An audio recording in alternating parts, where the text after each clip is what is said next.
आज सकाळची सुरुवात तर छान झाली होती. रांगोळी काढायचं मन झालं होतं आज देवापुढे. असं होत नाही काढणं, सणासुदीलाच काढते मी. आणि आता एवढ्यात मी जरा सरसोचं तेल यूज करायला सुरुवात केली. खूप छान फोडणी बसते त्याने भाजीला.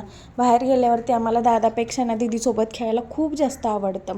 आणि बाजारात गेलो होतो काल, तेव्हा हरभऱ्याची भाजी आणली. हिवाळ्यात ह्याच्याशिवाय खरंच मज्जा नाही आहे. आणि ह्या तिघांना जसं काय स्वच्छता अभियान दिलं होतं कॅम्पसचं, असं सगळं स्वच्छता करायची चाललेली. चिकू तर झाडू घेऊन लागलेला. आज हेअर वॉश केलं होतं, त्याच्यानंतर स्ट्रेटनिंग करायचं मन झालेलं. छान स्ट्रेट केले ते केस आणि वेळ होता खरं तर त्याच्यामुळे झालं. आणि हे पुढच्या केसांचे माझे हाल आहे ना, मागच्या वेळेस ते पार्लरवाल्याने एवढे घाण करून ठेवलेले. मग जाऊ दे आता वाढतील हळूहळू असंच मनाला समजवायचं. हे दोघं झोपलेली म्हणून मला वेळ भेटलेला. खरं तर झोपले की मम्माचे असे काहीतरी कांड असतात. आणि पॉपकॉर्न बनवायला ठेवलं त्यांना, पण एवढे सगळे करपून गेले.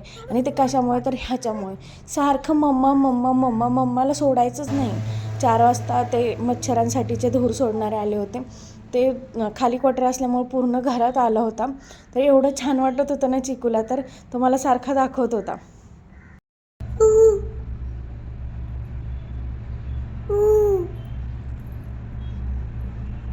दुपारपर्यंत दिवस चांगला गेला होता. त्याच्यानंतर एवढं घाण दिवस गेला ना, काय झालेलं काय माहीत. आदू पार्कमध्ये गेल्या पडला आणि एवढ्या जोरात पडला ना, त्याचा पूर्ण हाफ फेसला मार लागलेला. आल्यानंतर या रूमला नेलं तर फौजीने त्याला काय खायचं विचारलं तर डोसा म्हटला. मी त्याला बनवून दिलं, पण त्याने काय एक निवालासुद्धा खाल्ला नाही. टेस्ट केला असेल फक्त, पण तो रडतच होता कंटिन्युअसली. म्हणून फौजींना म्हणा आपण बाहेर पण दाखवून आणू, एखादं इंजेक्शन वगैरे दिलं तर कणकणी वगैरे येणार नाही त्याला.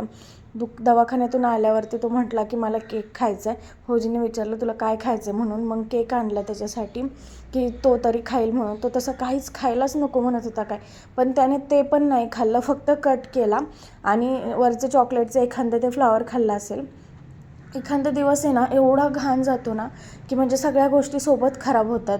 आता आदूचं ते पडणं झालं, त्याच्यानंतर फौजींच्या प्लॅटूनचा एक मुलगा होता, तो शहीद झाले ते फौजी. म्हणजे ही गोष्ट आहे ना अशी आमच्यासाठी की आहे ना, फौजी आपला हा विचारसुद्धा करवत नाही की कोणी फौजी शहीद होईल म्हणून. म्हणजे ह्या गोष्टीचा विचारच करू वाटत नाही. असं होतं. ह्या असल्या गोष्टी ना ॲक्सेप्ट करणं खूप अवघड असतं, पण ते करावेच लागतं.